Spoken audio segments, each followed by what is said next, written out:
Angelo Sisco. Welcome back to the show.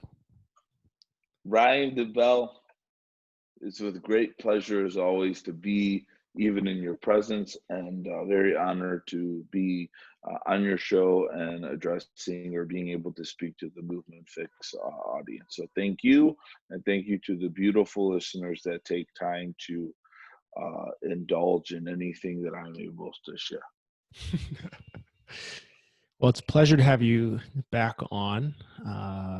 Last time, which was a couple of weeks ago, maybe a month ago, that Yes. when we recorded the last episode, you were in Chicago.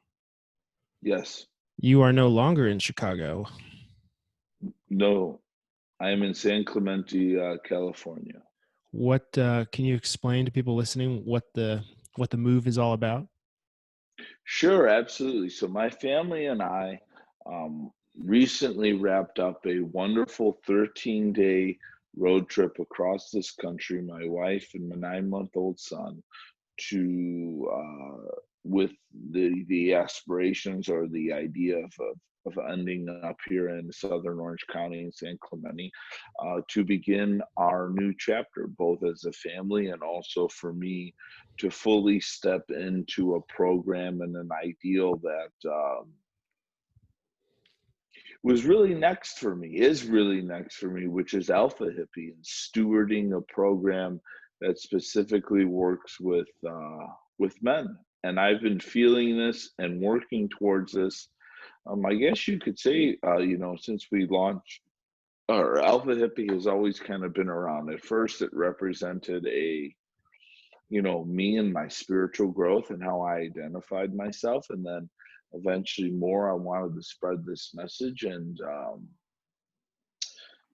through the course of things, and I'm sure we'll talk a little bit more about it, I've really understood that it was my time late last year around the birth of my son to step fully into this Alpha Hippie movement, even though I may not fully understand where it would be. And then as I began mobilizing these plans, once you commit to something, the plan unfolds. It's not the reverse. And, although the COVID times have been chaotic, there's also, for many people, I would imagine, and especially myself and my family, we had grand moments of clarity.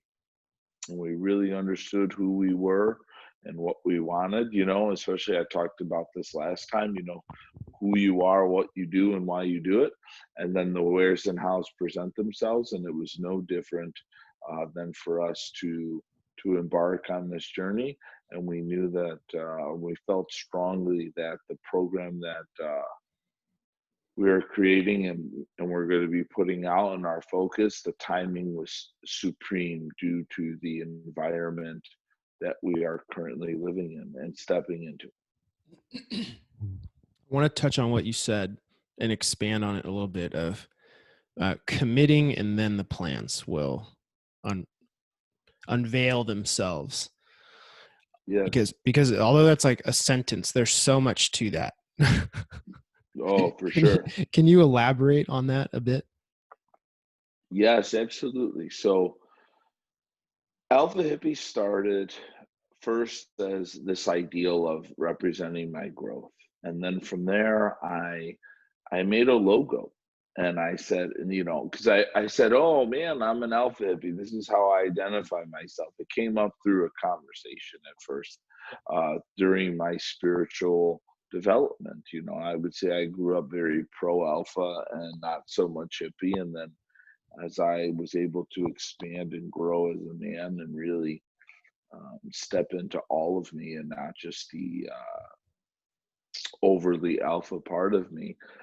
I had this idea that I was an alpha hippie, and then at first I wanted to buy a shirt that said alpha hippie, and I couldn't find any. So, like most resourceful, crazy people like myself, artists that I identify myself with, I made my own logo. And instead of printing out one shirt for myself, I printed out about 100 shirts. And I was passing them out to people, including yourself, that really I felt strongly aligned with this ideal of being bold and courageous, yet at the same time having a backbone or cornerstone framework built on loving and being kind. You know, being bold enough to really love and be kind, because the truest and most courageous thing that you could do is fully love. And I'm happy to dig deeper into those definitions. Obviously, I've given a lot of contemplation to them. So, anyways, 100 shirts, printed them out. Awesome time. People were posting why they thought they were elf hippies or sending them to me. It was such a cool idea. And a lot of people that I was friends with or in intra circles with, we got it right away. We understood the duality of it, right? Much like yin and yang, I think does not get its full ideal. It's this harmony of opposites that really helps us in the most deepest ways. You know, the toxic male and the toxic masculine energy and toxic feminine energy. Yet, if you are able to get the recipe just right, depending on the day, you find the divine or their divinity. And so I wanted to take it a step further, and I launched the Alpha Hippie podcast, which was a beautiful project. It is a beautiful project. And I wanted to dig deeper with it and started realizing that one of my frustrations and also areas that I really wanted to step into and help was men, and really stewarding them into this more universal ideal of mind, body, spirit, and realizing that you should take care of yourself right now. You should take care of your relationships right now. You're not in your work. It's not that can't have it all, or you put something on the shelf now for later, or any of that stuff. I really am. That is really something that I feel is a villain thinking in this world, and really holds us back on many levels.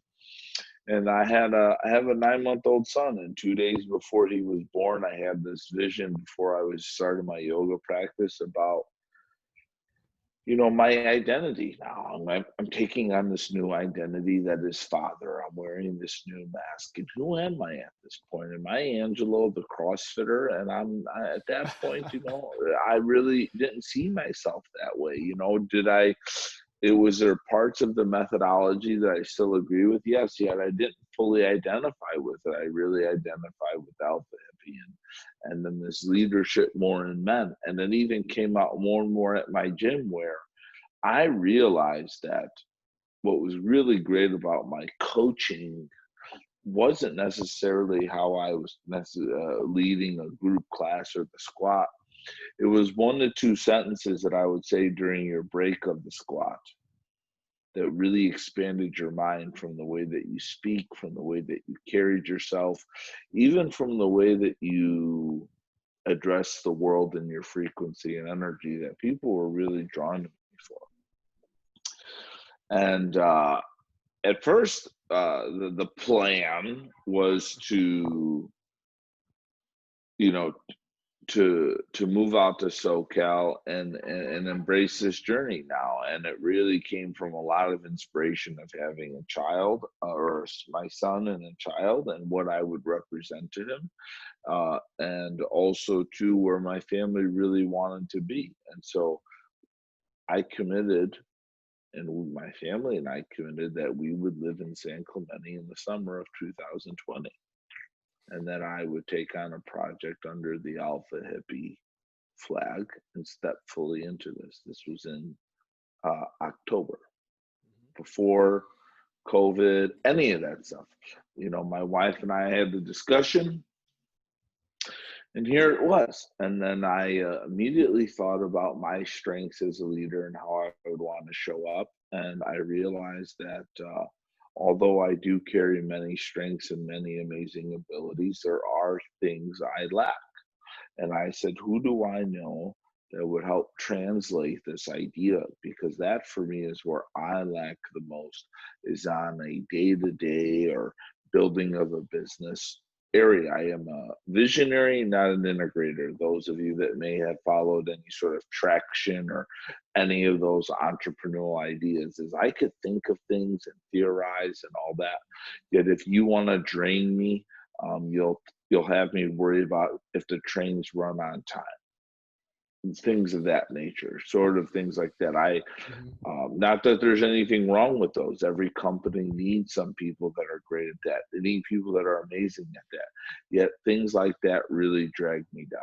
Anyways, and so I realized though that I had a dear friend and a past work colleague that I trusted fully and has seen his work really grow and develop and know and trust his skills and trust him as a man. His name is Marcus Gursey, who has a lot of great experience with the gym business, online training programs or online programs, and would be really great at stewarding this ideal. And also I share values with as a man and as a father, and thought, wow, okay, this man is here in SoCal, which my wife and I do enjoy, and the stars just kept lining up.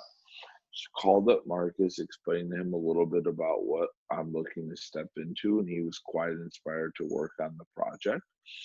And so things were mobilizing the whole time, slowly but surely. Yet the whole like where's and how's really didn't materialize as well. So I embarked at the beginning of this year on education to actually say, okay, I want to step into this identity as the alpha hippie and leader of this movement. What am I lacking? And so the first quarter of 2020, I took two very, very important pieces of education that allowed me to develop the skills to feel more confident in the thing that I committed for. Let alone, I did not know, I still at this point, January 1st, did not have a complete how package yet. I knew I wanted to commit. I knew that we were committing to summer of 2020, and I knew that I was not fully prepared. My identity was not fully prepared, or I just really wasn't confident enough. You could interchange prepared and confident any way that you want to shift into this identity. I felt some pieces were lacking from an educational, aka skills department. So the first thing that I was fortunate enough to be a part of was a class from Goldman Sachs called 10,000 Small Businesses, which is a free program that they offer, and it's basically a 12-week MBA business school, and they also help you develop an idea if you're working on it. And so, to me, when you have an area that you do not feel confident in, first it's developing awareness around the idea that you do not feel confident in it, and it's not the idea is wrong or that you're bad, it's that there's not enough education behind it, right? And I imagine, so okay, so there's awareness, and then what do I need to feel confident enough now that I know that there's an awareness or trigger inside of me that I do not feel prepared to go pursue the thing that I am ready for or want to pursue. And then, because that's also a big part, after you commit, you start showing active faith and pursuing of this idea. And then I am a full believer, and that's what manifestation is. And then the where's and how's present itself. So I started doing Goldman Sachs, started finding out that I do understand a little bit more about business than I do, and also at the same time learn some things that I don't know. Start feeling so much better there. Then the next thing that I realized is due to this crucial period of time that we're living in. I'm not talking about COVID or Floyd or any of those immediate times, because this was prior to that. That we are living in a period of time where attention spans, sensitivity, vocabulary, and words are so powerful. So what we know is that words are very powerful.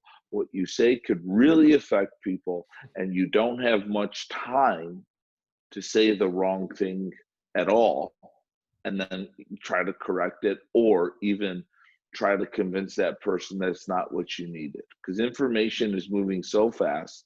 Most of the disagreements are basically based on context, which means that our communication skill, whether that be verbal or written, in any of those forms, must be more supreme so that you could effectively communicate properly, and at the same time be able to listen and contemplate and understand someone else's reality, even based on their small word choice, even at a higher level. And so these were the two areas that I felt that needed to be sharpened. And so I enrolled in a program with a beautiful man. I call him my word magician. His name is Mark England. And he stewards an amazing coaching program that helps people develop as coaches in this area. And I love taking coaching programs because if you could teach it, you know it, right? So for me, I usually skip over the individual programs unless I'm just trying to understand the theory. And I try to get to the coaching programs as quickly as I can, because if I could coach it, that really means I know the application. At the end of the day, for me, life is such a small portion of theory, yet application is the art and also the implementation of the theory. And for me, that is the most important area to know and really understand, because that is the artful piece of it, and also the part where people could really learn the most and understand the most when there's a great teacher. So this is all going on, and then right towards the tail end of this education, just like the divine, she's always right on time, COVID hits. And now, though, I am prepared mentally from the words and this ideal of what we could possibly create. And so, although the where's and how's weren't fully there, we were thinking more of a brick and mortar sort of deal for what we're doing. I flew out to California early COVID. This was like the week before Easter. Met with my business partner. Yeah, there was 4 people on the flight. I was one of them, right? It was a very chaotic time, yet I knew if I met with my partner and that we were committed to this bigger ideal and that I had the skills that I felt confident with, that the where's and how's would present itself if we were in the room and really worked it out.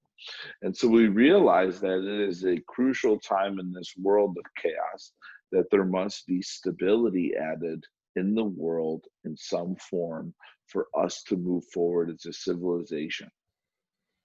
For me, I feel quite strongly in the belief that we are stepping into what will be known in 100 or 200 years as the mindful renaissance. And I truly believe that it is my job or my purpose for the next decade that I see myself as to do our part. And I see myself as the godfather of the mindful renaissance, and Alpha Hippie doing its part to steward this movement, much like the Medicis did the Italian Renaissance.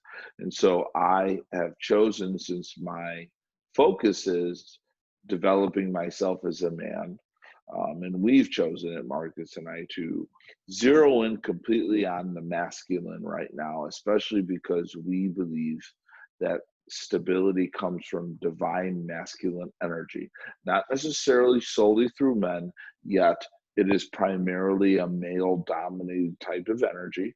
And also too, because of the climate that we're in, I imagine more men from a micro level, even for themselves and in their homes, being more stable, more divine, and more present will slowly turn this idea of the mindful renaissance throughout the entire world. And we are here to do our part.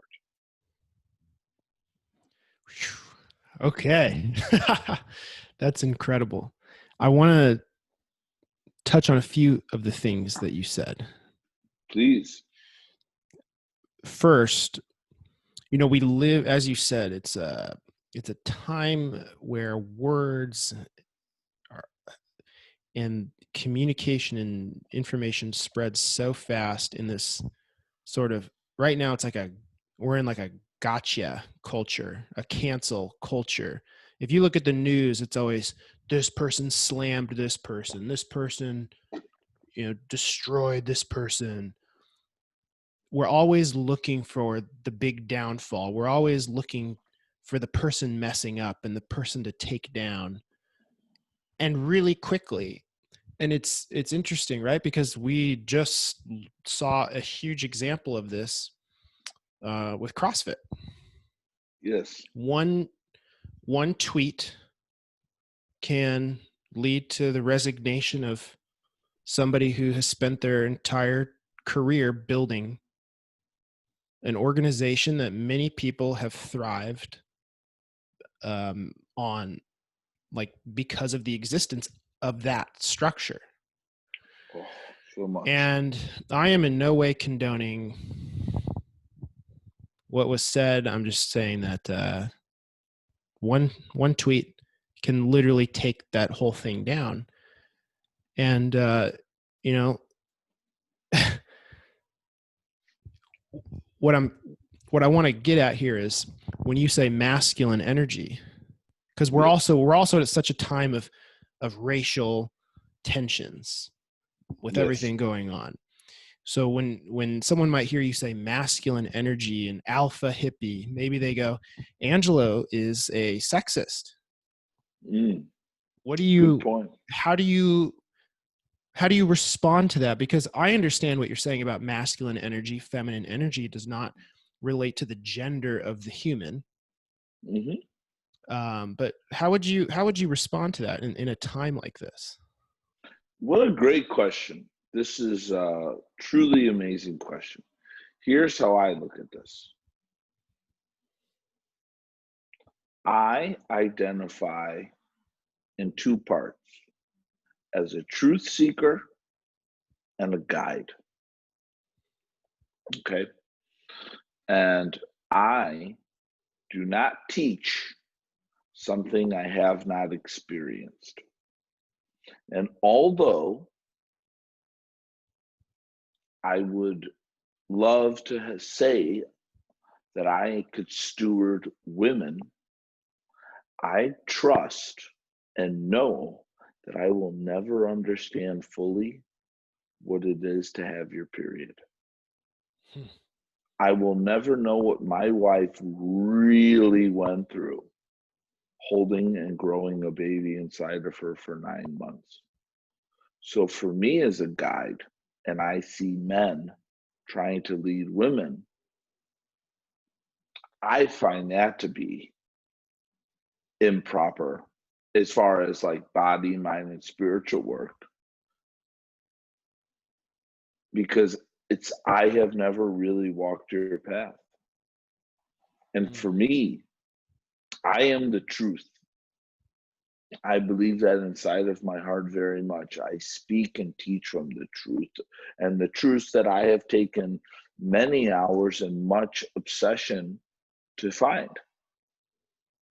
And I I could read every psychological book, everything like that. Feeling is understanding, not empathy is understanding. Empathy is a level of understanding, but until you really feel it, you don't know what it really is. And so I do not want to pretend like I am something that I am not, because for me, that to me is way worse than someone thinking that I am one sided on a direction.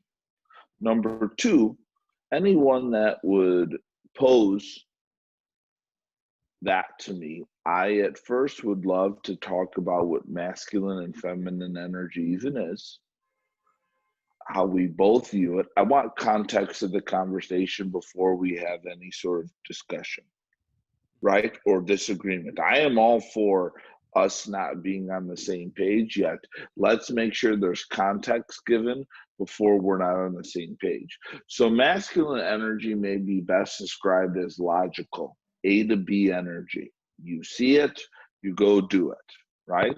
Or in its toxic form, you see it and you go take it, or you manipulate it, right? I am not saying that. I want to lead our fellow brothers and men to a divine masculine energy, much what you would think of as it looks like or sounds like, where most people would view what Jesus would be, or a godlike figure is. Stern when they have to be, yet also forgiving and loving and caressing. Because a lot of what people look at as love, in my opinion, is not true love or real love, because love is not always saying yes.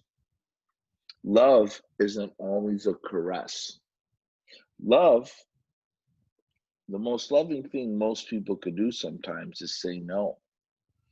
And sometimes the most loving thing a man could do to a fellow man or friend would look more like a slap than it does a caress. Mhm. And yet they are all still from love. And so I would argue that someone that always wants someone to agree with them and placate them and not say no to them doesn't really want love, full love, love that looks out for the betterment of them. You know, divine masculinity to me is the person that could stay calm in the storm, that's looking 5, 10 years, domino effect, ripple effect of one of their choices, non reactive, responsive, contemplative nature. And that is what I am looking to steward in all of the men in this world that are ready to step into this power because I lived it and I have walked myself through a thinking and reactive nature as a 21st century man. I've never done it as a woman. I'm not saying that it cannot be done and women cannot find their divinity. I truly believe that we need divine feminine, more divine feminine as well. And most of the time, my teaching with men is to find the feminine energy inside of themselves so they could truly balance out this too far toxic masculinity. Yet I am alpha male enough that men trust me to open up, and then I lead them to this path of the middle because that's the harmony. That's what we're looking for. The God is in the center, not on one end and not on the other. Divinity is when those are in harmony. And when you are in harmony, that is when you are in flow. That is where you're present. And that is the only true place that love really exists in its deepest, most timelessness form, in my opinion, of course. And so that is what I steward. I do not steward a group of men beating their chest and laughing at what they control and manipulate. I stand in the center of a group of men that know that it's not about control and manipulation. It's about embodying and becoming your environment so that you truly can make a beautiful impact and shift it. How much of the control aspect right now, people probably, whether they really consciously realize it or not, they are grasping for control in their lives right now. Part of Yes. feeling in control is you deciding what you're angry about, who you're angry about, what issues you want to spend your energy on. I mean, what's your view on that with how it just, everyone's like, it feels so angry and everyone's lashing out and trying to find this enemy, which I kind of see Yes. that as I understand and I'm sensitive to the reasons that people are upset right now with everything going on. But some of the things, it's like we have to find a peace within ourselves in a turbulent world. Are people looking for control by lashing out in anger? Is that a response of dealing with the uncertainty? There's so many things going on in the world. It's such a confusing time if you haven't dived deep into your own psychological construct. Yes. uh what do you So many. I've given this a lot of contemplation because it is one of the cornerstones or teaching of our program. So I'm going to layer it to you so people could have some context to where I've gotten to this. So one, there's black magic and there's white magic. This is not a racial thing. This is a study of just dark magic, magic that people could use improper, and then magic that is beautiful, that is used for good things. Please forgive me, I did not make up the definitions of the colors. This is study that I have found. Darker forms of magic is formatted or predicated on manipulation. This is what a lot of people see as terror, or using of people, or taking advantage of people, and manipulation. And white magic, or lightful magic, or quote unquote more open magic, is built on becoming something. So one is about controlling, and one is about becoming or embodying.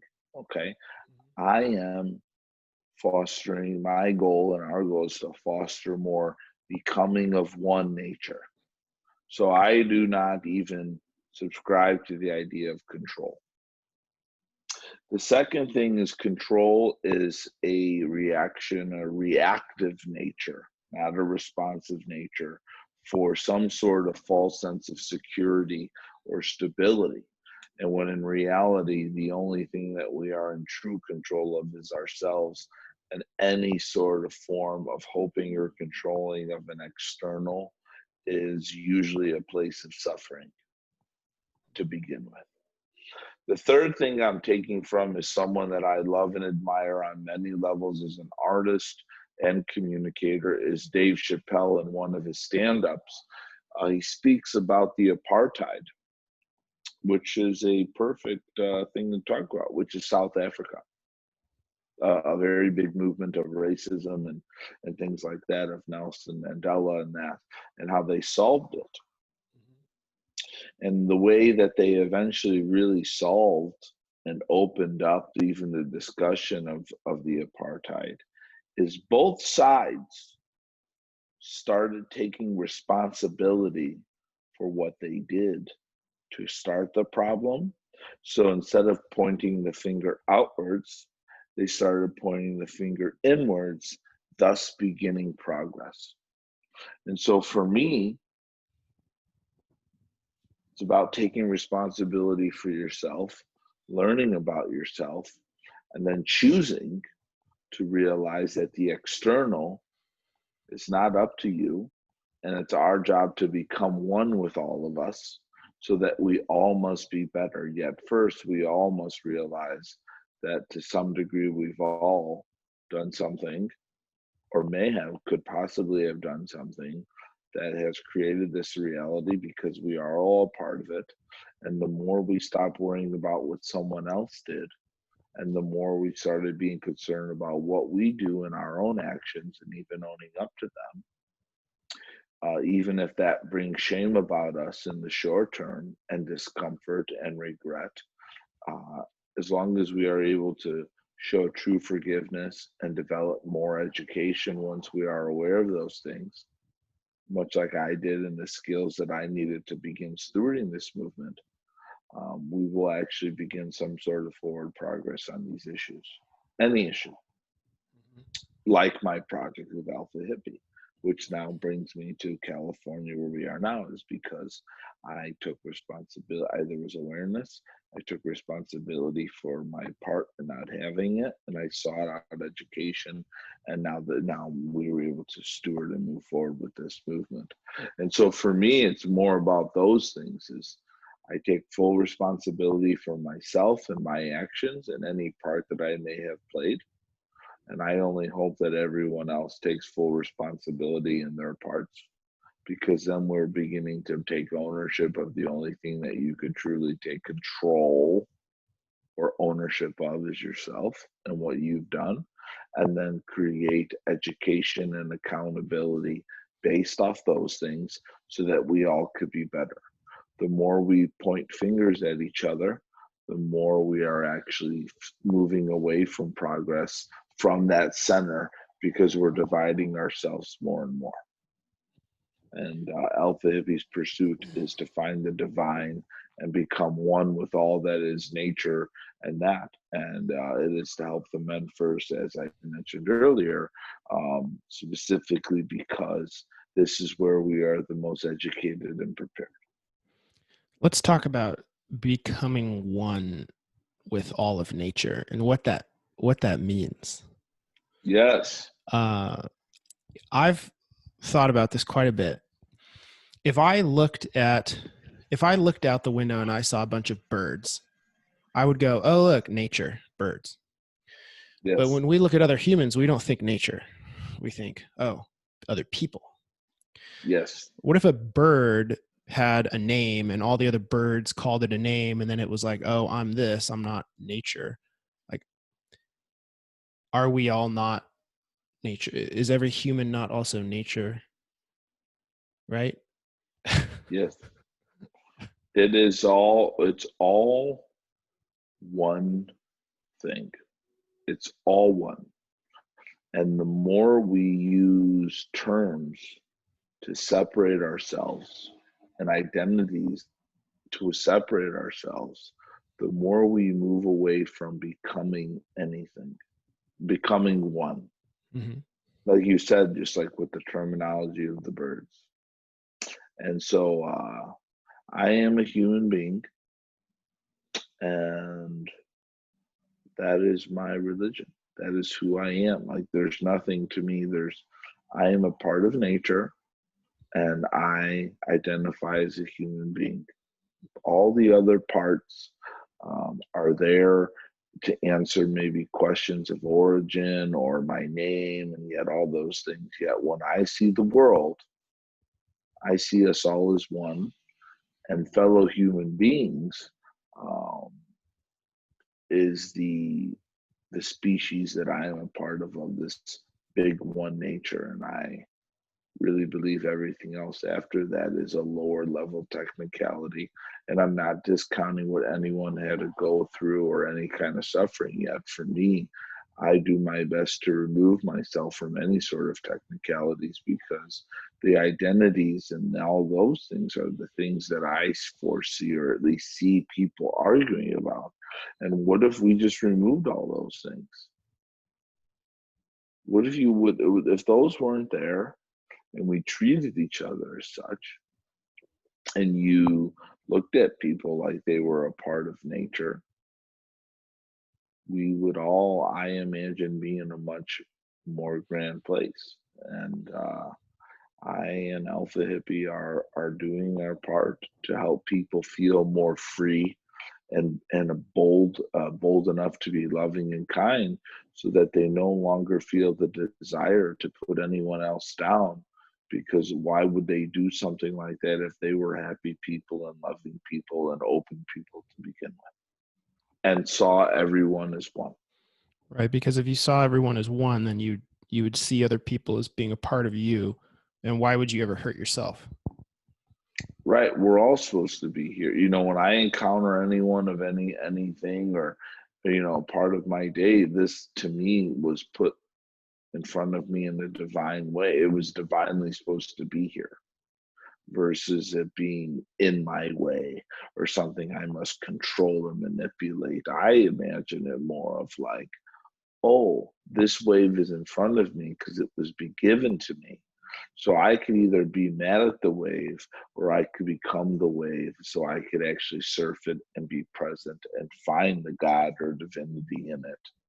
And so when I look at people and people that I encounter, I look at how I can help meet in the middle of divinity with them, more than I do to look the opposite way. And am I human? Am I perfect? No, not by any means. Yet, um, forgiving myself allows me to learn and grow and move past things, and forgiving of other people allows me to learn and look past short term, or not, I don't want to say short term, but technicalities that wind up being things that take us away from progress.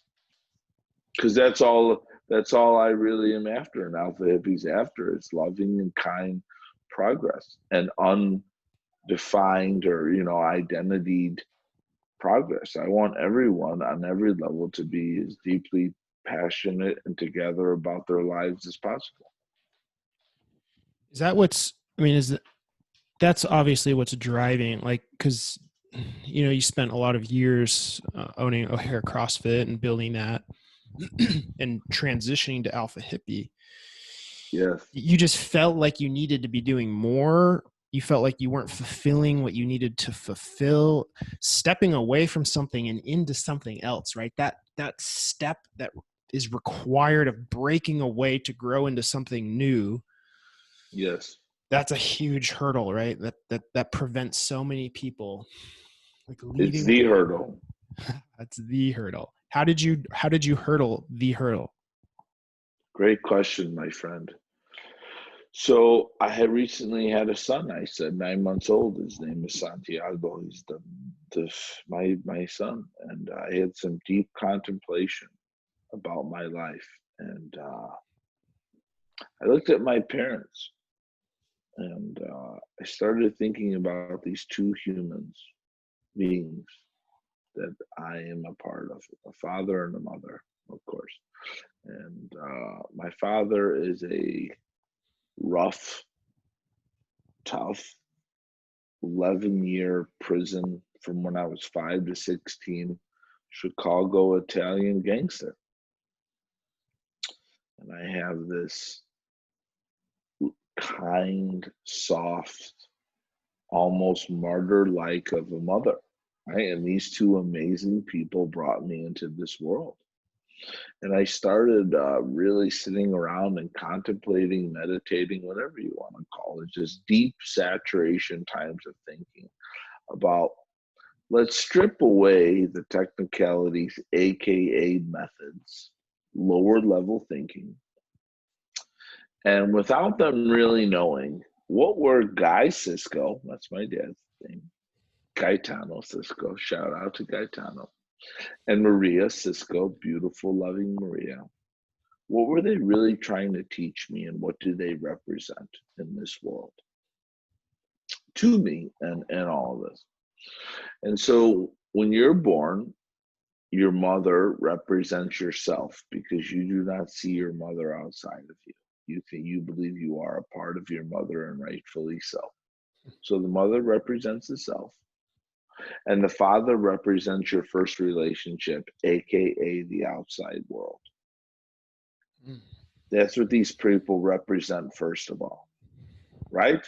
So you have this male figure, this father figure, that is the outside world, and this part of you, that's how you see the world. That's how you will see the world. And then this mother figure is how you see yourself.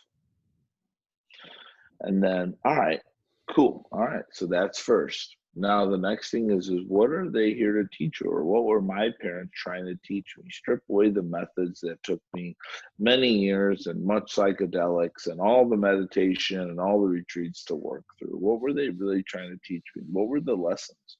If Guy Cisco had a class in my college and Maria Cisco had a class in my college, what were they trying to teach me? Although my dad taught me to be violent and be aggressive and not take shit from anyone and all those ways of teaching it, what did he really want? He wanted me to be, oh, excuse me, he wanted me to be bold and courageous. He wanted me to look life in the eye and lean in when I was scared. I remember even as a little boy, when you're nervous, do it anyway. That was like I had to finish the sentence. That's what my dad wanted me to do. When you're nervous, do it anyway. And you and I have had talk about my response to the unknown, and it was primed by a father like this. Bless you. And so my dad wanted me to be bold. Got it, guys. Cisco. Thank you so much. My mother, her two greatest teachings was, Angelo, I love you so. You're such a joy, my special boy. And Angelo, it's never the right time to do the wrong thing. And so my mother wanted me to be loving and kind. And did they do things that may have looked like abuse or trauma? Yeah, both sides, sure. Yet these were the overall lessons, because they're not perfect people, because no one really is. Yet these were the lessons that, after much work and thinking and contemplation and working through the methods and detaching myself from the methods, I came to learn. And so I have a son. And I also have quite an awareness or developed awareness, whereas my father didn't. So I could have either, subscribed to the way I could teach these lessons to my son and the methods that my father taught me by being violent and aggressive, or I could look at new ways of teaching. And then my wife understands, we both are leading a mission to have a bold son that leans into his fears and that he is bold enough to be loving and kind throughout all of his life to himself, and then as I am representing to the world. Very beautiful realizations. And so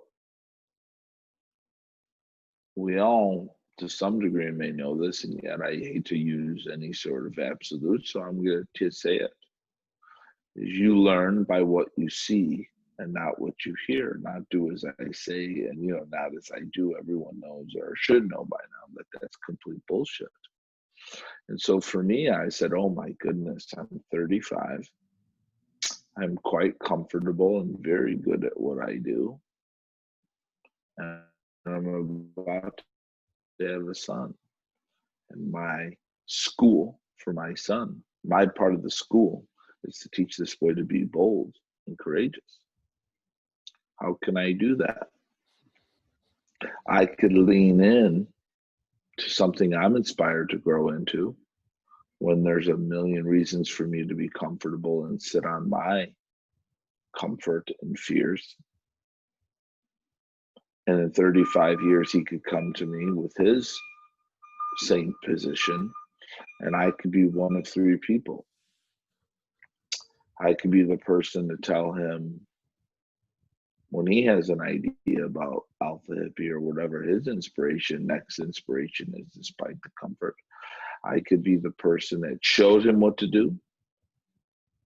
I could be the person that tells him, do it, yet I didn't do it, which is hypocritical, which then leaves him in a worse position because he'll have no idea how to do it or even the understanding of what needs to be done. Or I could third be the bitter man that shuns him from being bold because I let my fear run me. And I am very proud to say, through much work, that I chose number one. And flush or bust, this boy's gonna know he's got a bold fucking daddy and how to lean into the game. And this is the way that I have chosen. This is the method that I have chose to give him and teach this lesson, and for myself and for other men, because beating you over the face and telling you that you're a pussy or whatever else didn't seem to work out so great for me and doesn't seem to work out so great for other people. Shame is not a wonderful teacher. And so this is my method right now, my beautiful brother, with all the work and hours that I've put into this, that I have chosen this chosen method right now. And all I can do is try to be a better teacher of this method, of this lesson for my son's generation. And this is how I've chosen to teach it, with the education and understanding that I have right now as a man, as a guide and a truth seeker.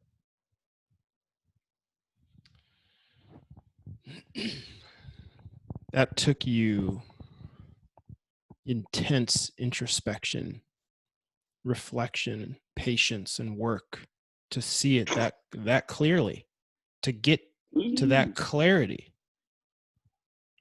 And then you did it. What's the harder part? What was the harder part? Getting to that point of realization, or taking the action and moving forward confidently, knowing that who knows what'll happen? I mean, the fact that you said summer 2020, all the things happened and you still made your moves. Yes. The fact that you sent me a video of you 7 years ago saying that, or 5 years ago, however long ago that video was. 2017, yeah. And you said within 5 years, I'm going to be moving to SoCal. It's not an if. And I hope, yeah. The hardest part for me was, and I imagine for most people, is twofold. I mean, I guess they're one, but this is how I saw it. And this is how I saw it, is letting go of your current identity to step into a new one. And to let go of that current identity, you must create a void so that you can. So what I mean by that is I started saying no and letting go of everything in my life and fully prepared to let go of the identity Angelo O'Hare CrossFit, the CrossFit guru, AK, whatever, to step into Angelo, the alpha hippie, the godfather of the mindful renaissance, well knowing that I did not have this full plan developed yet. Because once you create the void, there's finally space for the divine to show up and give you the where's and hows. Yet the courage, boldness to create the void was the hardest part because the devil disguises it as comfort. Ooh, and my favorite word for the Diablo, responsibility. Oh, that's Fear City, baby. You have responsibilities now. You can brought a child in your world. You have responsibility. I couldn't do that right now because I have responsibilities. It's all fear. It's a way to not take action. Yeah, it's a way to justify justify that you live in your fear. And anyone that does not hear it that way, I challenge you all to really take a step back and realize it's more to do with your attachment to your current comforts and everything else, which actually is fear and attachment, than it is what you may be able to step into or could create.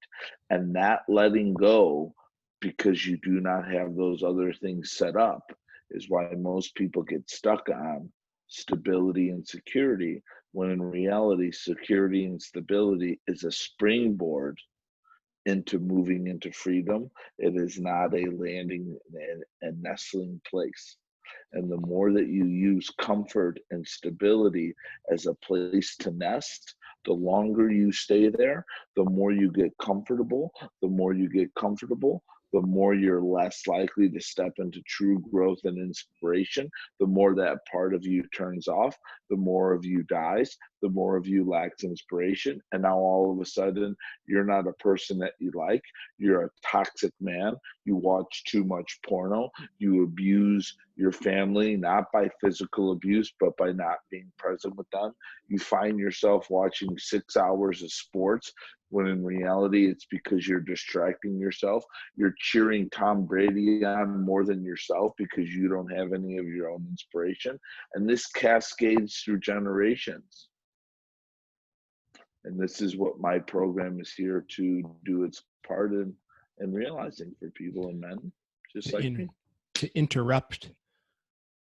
You're To interrupt that. Letting it's incredible to hear you say these things because it is the truth.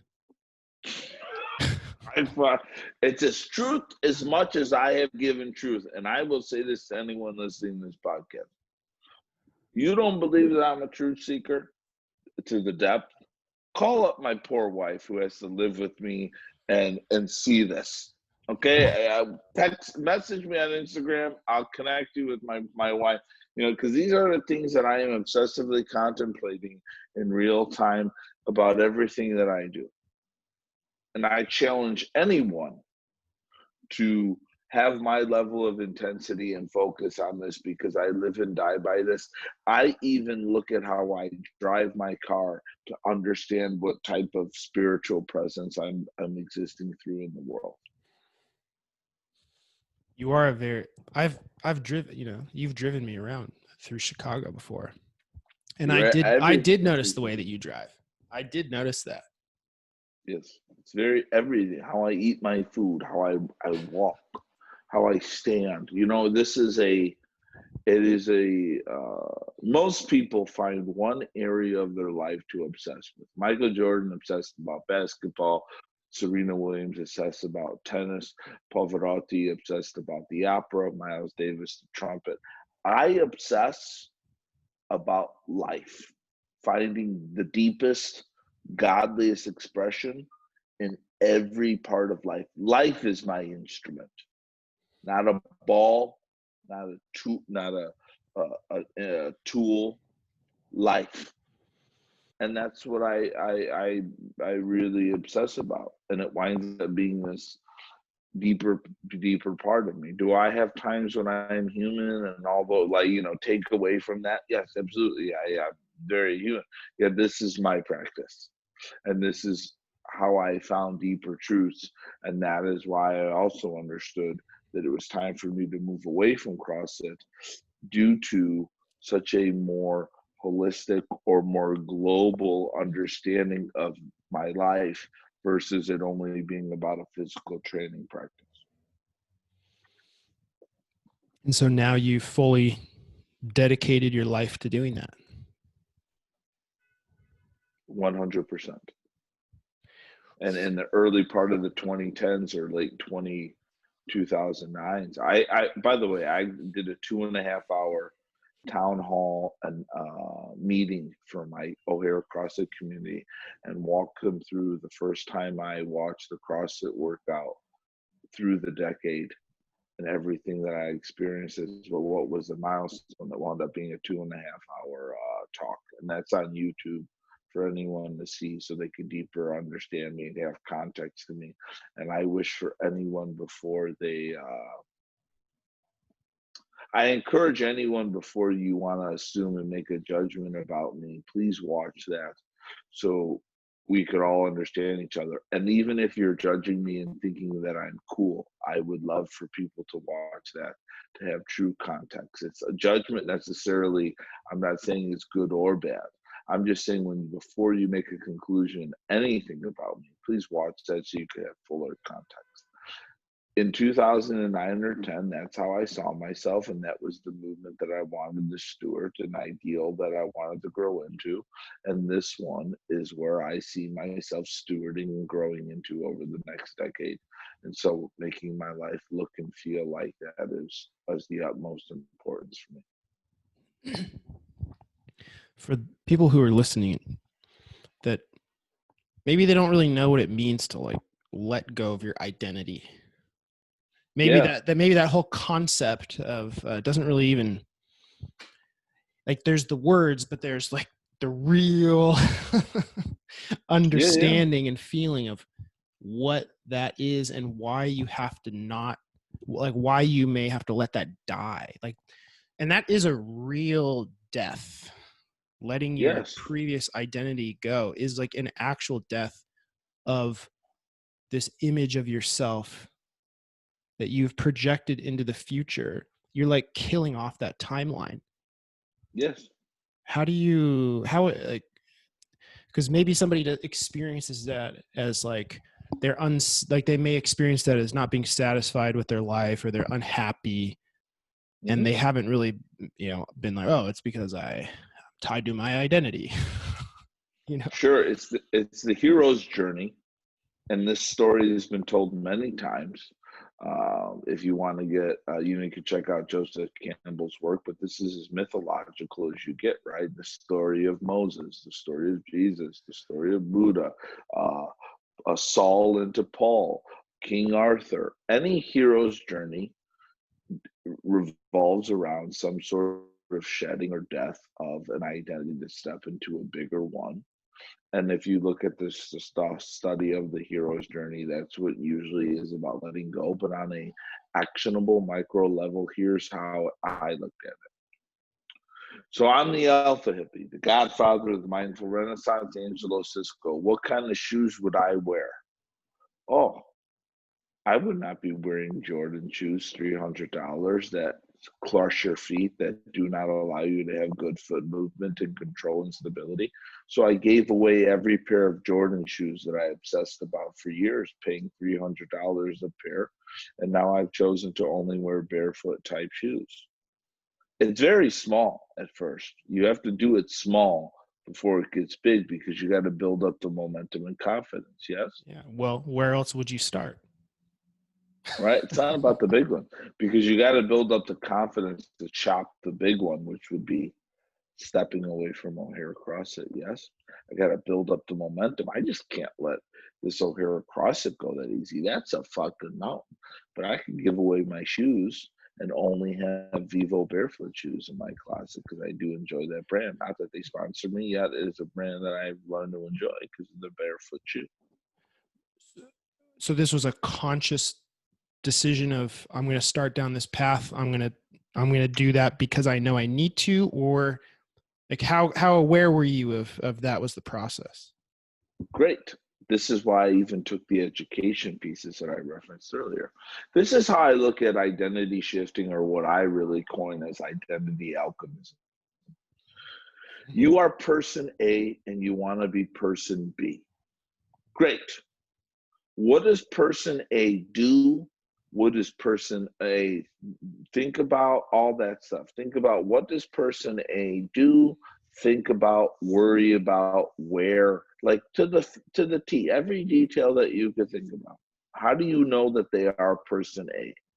Yes? All the evidence. Then say you want to be person B. Go side by side, right? Identity alchemism. I would like to step into person B. And this is perfect for people that want to lose weight. Okay. What does person B do? They don't overeat. They exercise 4 days a week. They have more clothes that look like this. Their friends talk of more things like this. Jump, jump, jump, jump. Now look at your life and see where there's congruencies and pat yourself on the back for about 12 seconds because that's all you deserve for. Now start looking at the easier things that you could let go of to step into that one. Well, I could start eating more vegetables. So I'm going to start there. And so I'm going to remove the weekends of binging and replace that with the whatever.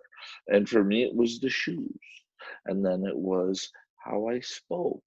And then it was how I thought. And this is what the godfather of the mindful sentence would worry about. And this is where the mindful renaissance would start. And this is all the things, right?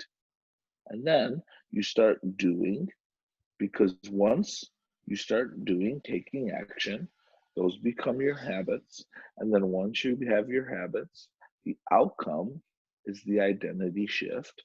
And that comes back from first, you change your thoughts. What does that person think about? Then the next thing you do is you change your words. What does that person say? Then what does that person do? You start doing. Then you have the habits of what that person does. And then all of a sudden you wake up and you are that person. So don't worry about the outcomes. Step back and go, okay, those are the habits. What are the habits? The habits come from the actions.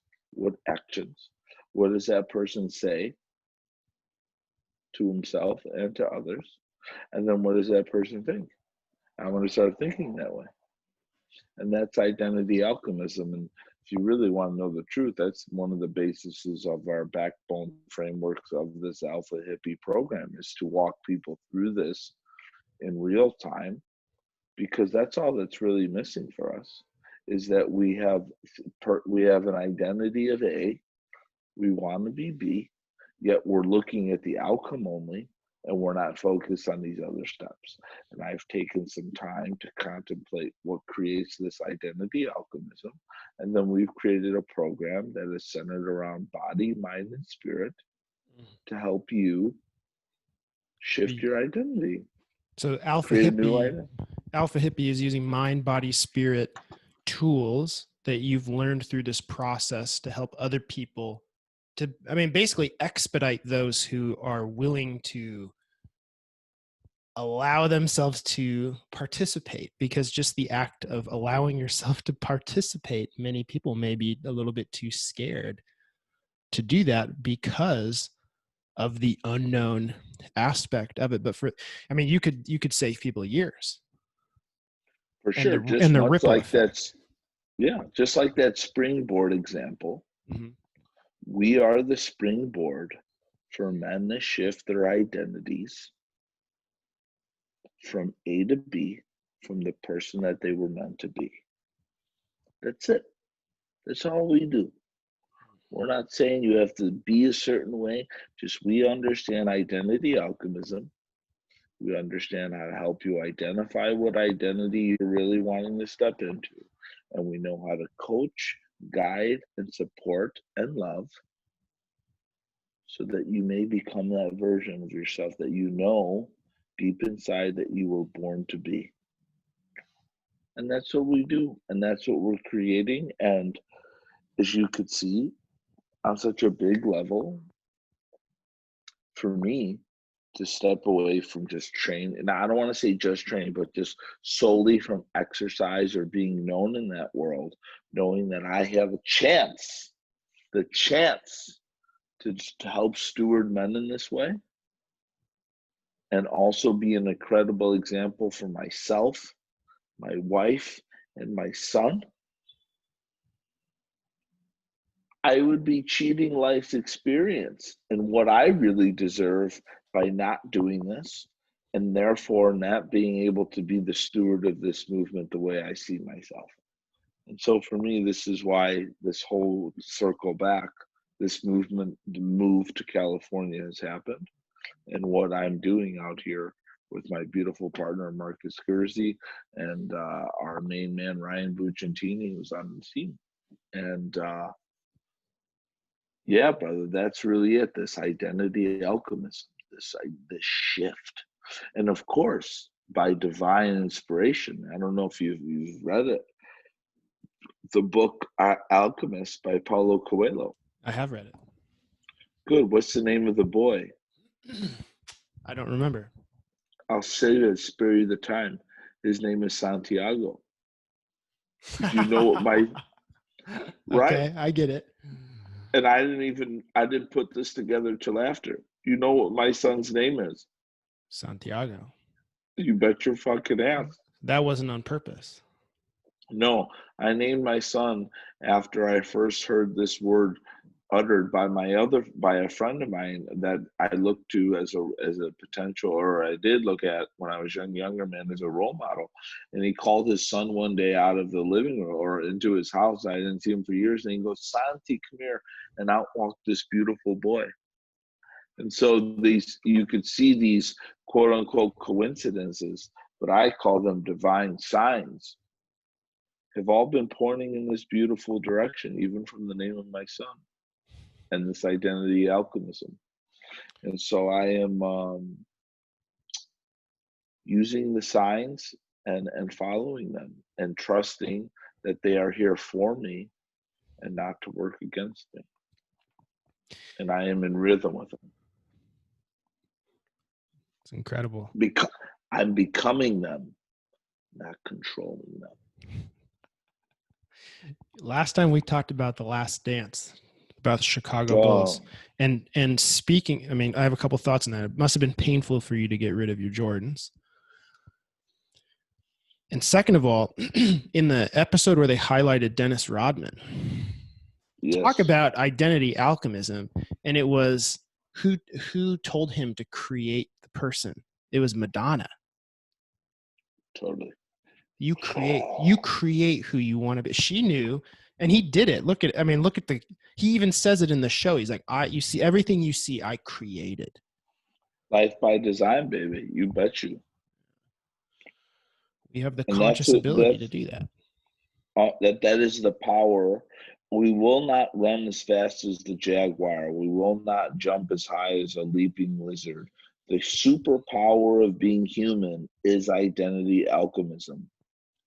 That is why we will evolve and the human reigns supreme as the part of the species, is because of this concept. Identity alchemism is the superpower of being human. And this is the thing.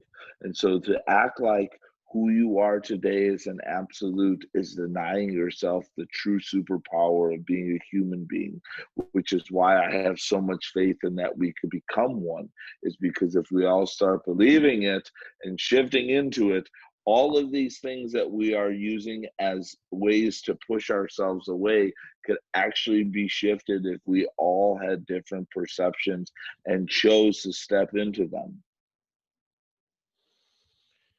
Humans have the ability to consciously evolve, not Yes, physically, but in our perceptions, in our mental capabilities, which is like, there's a name for that. It's called learning, right? In our education, in yes. our spirituality, in our awakening of that, in our realization that there's an inner world and there's an outer world, and that especially in a Western society, we have no exploration of the inner world. We are a person in a world, but you have a whole inside world and then you have the outside world. And we humans have this incredible ability to consciously evolve. Yes. Like you look at, I'll watch one of these shows on Netflix, like the earth and animals, and it's like the crocodile's been here for 200 million years, and it's exactly the same. And it's exactly the same because it's basically stuck being a crocodile, right? Humans have the look at everything, right? We dug metal out of the ground and turned it into a device that can electrically send an invisible signal anywhere in the world instantaneously. Like the fact that we're not all amazed by that every moment, every day is crazy. It's the same, like you literally took the earth and put it in and made it into this thing that is just, Yes. we have an incredible capability. You are helping people awaken that. You are helping guide people through that, focusing on the men and the masculine as you feel the best able to guide them, since you have walked that path yourself. Yes. Angelo, amazing. Thank you for sharing this, for sharing your story and why you're doing this. I think you and I both want to see more people fulfilling the Yeah. desires they have inside of themselves to grow and expand. And growing growing has growing pains. It doesn't mean you have to avoid the pain. We must lean into it. We must lean into our discomfort so that we could be bold and free. And that is what Alpha Hippie is all about. That's our main affirmation once you go through our foundations program, that you understand is, I am Angelo Sisco. I am bold. I am free. I am an Alpha Hippie. And once you really feel those things about yourself, you are one. And the world is all with you. You are not against the world. Yet when you are not feeling that way about yourself, when you do not trust those parts of yourself, you are looking for the world to change because you can't become it, because you are removed from it. Yet I am a part of it. And I dance with the divine. And then I mentioned that the identity, these theories of applying identity, alchemism, and all this stuff. And this is what we've done, from how we have a physical training program to training the mind and training the spirit. And this is what we have put together. And this is the movement that we've chosen, or I've been chosen to steward during this time. And I could not be more excited to begin my pursuits. Where can people go to get involved? How does somebody get involved? How does somebody partake in this? Great. I am super excited to say, after some work and a little bit of extra resources, we are now owners of alphahippie.com, which did Ah, take some time. Yes. some tracking down, I bet. Oh my goodness. Yeah. So alphahippie.com, we're super excited to send people to that URL. It did take a bit of time and negotiation to get there. And then also too, I'm on, all the channels under Angelo Sisco, and Alpha Hippie will be coming out with more channels, but alphahippie.com or Angelo Sisco, you can please feel free to reach me out anywhere I'm at. I'm very open and willing to have discussions. I do not spend a supreme amount of time on social media. I have a 15-minute a day social media diet that I allow myself to pursue. So please, if you are messaging me privately, please excuse any delay. It is not intentional to do that to anyone. I want to show everyone respect and love, and also to the first person I must do that with is myself.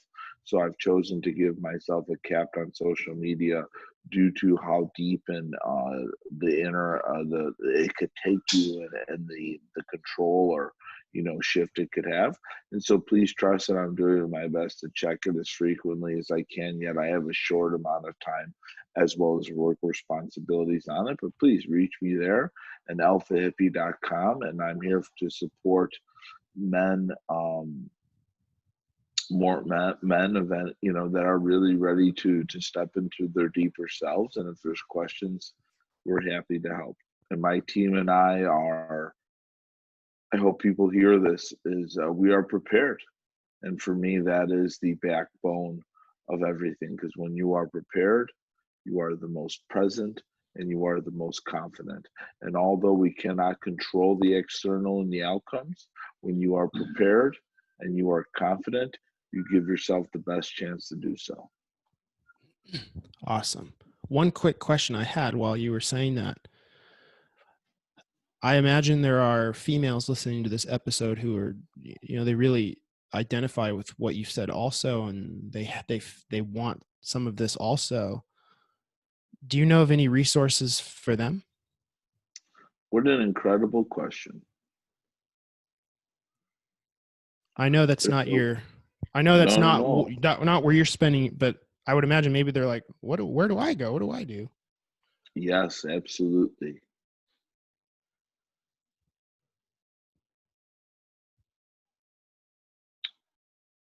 My wife, Rocio Sisco, will be, and already is, the steward for women on many levels into this. Mm-hmm. And she is in the early phases of her identity alchemism. And so if you are feeling called, my beautiful sisters out there, to look for support, check out Rocio Sisco and Warrior S Evolution, so that she may also understand that she is ready to steward and take her leap of void creation. Because my wife is my muse and my source of the divine. And if you think I have skills and abilities, I must tell you that my heart is so big and full. And I take that back. The ability for me to access my heart and lean in fully into this courage would not have been there without her. And all that may be and not in her way is her full understanding of her truest power. So if you are a woman and you are looking to learn more and grow more, look for Rocio Sisco and ask her a question. And I trust that over this next decade, this world will see a shift in women delivered by Rocio Sisco, because she is prepared. Because if she could shift me, she could shift anyone. Angelo, thank you so much for your time. Thank you for coming on the show once again. Ryan DeBell, my divine, beautiful alpha hippie, I am honored to be in your presence and even chat with you. Thank you for having me. And once again, Movement Fix audience, thank you so much for your time and attention. And anyone also too who's listened to our recent podcast and show, thank you so much for sending and sharing your beautiful comments. It was something that I know Ryan really valued, and I am truly grateful for that you listen, and extremely grateful that people share their experiences, and those of you that have shared loving experiences, and even experiences that those who may share that don't. Any way that you share, yet obviously I'm human, and the ones that are more favorable with me also feel extra good. So thank you so much, my beautiful.